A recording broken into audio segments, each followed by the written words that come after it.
China, Pepe, vamos lá. Como é que é a situação da China? Bom, por que a China conseguiu conter o coronavírus? Porque eles lançaram uma operação militar, literalmente, em escala quase nacional, com os meios que só um sistema piramidal e centralizado como a China é capaz. Mas eles estavam preparados para isso. Isso é que é o mais extraordinário, que é uma coisa que os europeus não estão, e muito menos os americanos. Olha, eu vou começar ilustrando com as datas. No dia 26 de dezembro, foi o dia que os doutores chineses identificaram os primeiros casos do que, na época, eles achavam que era uma pneumonia muito séria, mas eles não sabiam exatamente o que era. Então, veja bem, 26 de dezembro, ninguém estava falando em coronavírus nessa época. Né? Eles reportaram para o CDC chinês, o Centro de Controle de Diseases, né? de doenças transmissíveis, e para a Organização Mundial da Saúde, no dia 30 de dezembro, 4 dias depois. E nesse dia, veja bem, no dia 30 de dezembro, teve um alerta geral para o mundo inteiro, veio da China e veio da OMS também, de que tinha uma nova doença se espalhando pelo mundo. Ou seja, só essa data quebra completamente a narrativa americana de que os chineses estavam escondendo informação. Isso é de uma burrice absolutamente cósmica. 30 de dezembro, um alerta global. Alerta global. Tá. Eles sequenciaram o vírus. Isso demorou apenas alguns dias. Olha que loucura. Em uma semana, eles sequenciaram o vírus. Dia 8 de janeiro, eles determinaram que era o SARS-CoV-2, ou seja, que genera a doença que se chama Covid-19. Então, esse novo vírus, SARS, foi identificado, sequenciado dia 8 de janeiro. Então, todo mundo já sabia, não só cientistas chineses, mas a comunidade científica internacional também. 12 de janeiro, muito importante, eles começaram a publicar os primeiros estudos sobre isso, sobre o coronavírus. E dia 22 de janeiro, ou seja, eles passaram o mês inteiro já começando a estudar casos, diretamente em Wuhan. E isso a gente vai falar também, a relação do mercado de frutos do mar de Wuhan e os primeiros pacientes.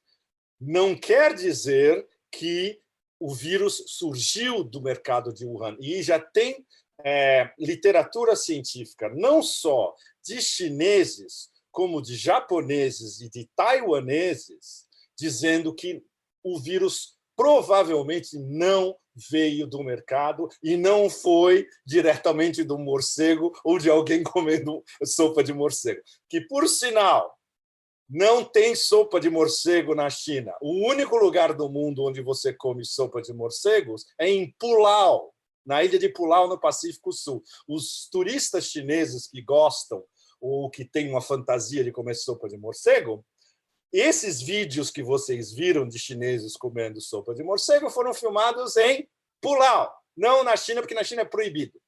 Bom, então, no dia 22, super importante, a China reportou pela primeira vez, oficialmente, 50 casos de coronavírus e 17 mortes. Ou seja, eles já estavam direto, os cientistas, estudando sobre isso, mas aí é que entra a questão política fundamental.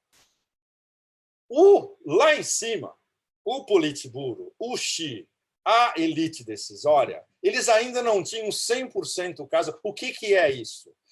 Vamos considerar que isso é uma pandemia que só nos afeta chineses? Vamos considerar que isso é localizado, é só em Wuhan e na província de Hubei? Então, há um tempo de decisão política, que é o que a gente está vendo na Europa nessas últimas semanas, o tempo que os governos europeus tiveram para começar a tomar medidas mais drásticas. Isso é normal em qualquer estrutura governamental. Eu não estou dizendo não estou aqui defendendo ipsis litteris a posição do Partido Comunista Chinês, não. O nosso objetivo é tentar entender por que eles demoraram tanto a tomar uma atitude tão drástica.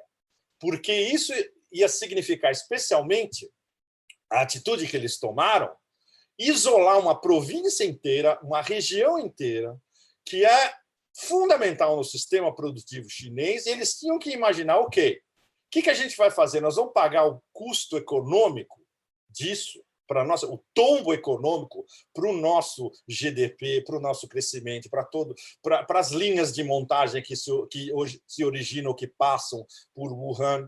Então, eles finalmente tomaram essa atitude em 23 de janeiro. Ou seja, no dia seguinte, 22, onde eles tinham certeza de que 50 pessoas já tinham sido atingidas e que 17 já tinham morrido, no dia seguinte eles fecharam Wuhan e a província de Hubei. E a gente viu o que isso rendeu em menos de 2 meses. Vocês viram os dados dos últimos dias, onde os novos casos em Hubei chegaram a 0. Eles conseguiram zerar a expansão do vírus, claro, com uma...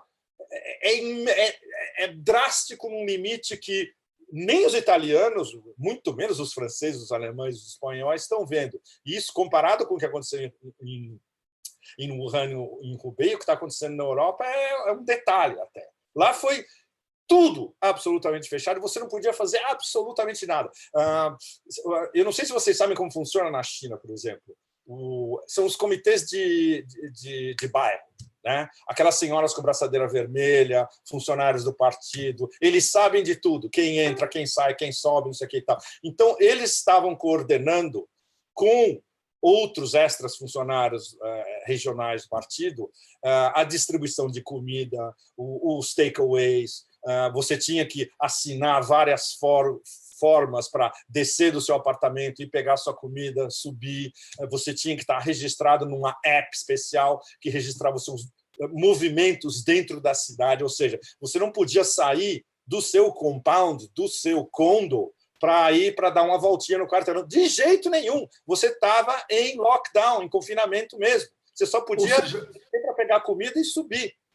Contenção total, Pepe. Inclusive, a pandemia ela não se espalhou para outras regiões da China também. Exato. Você imagina se isso não tivesse sido tão aferrolhado, as províncias vizinhas, a mesma coisa. Claro, que a expansão do vírus dentro da China foi de quem tinha viajado de Wuhan e da província na época do Ano Novo Chinês, que é a maior peregrinação urbana da história, ano após ano.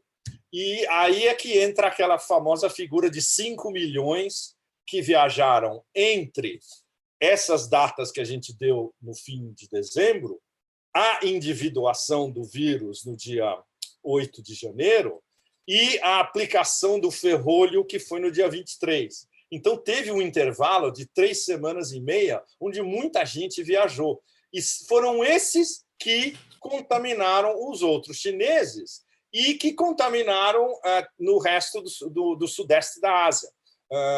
Singapura, Hong Kong, onde eles vão muitos para Hong Kong, claro, normal, para fazer compras. Aqui, na Tailândia, os poucos casos que tinham no começo eram de chineses que tinham vindo da Tailândia para passar férias da China para passar férias na Tailândia.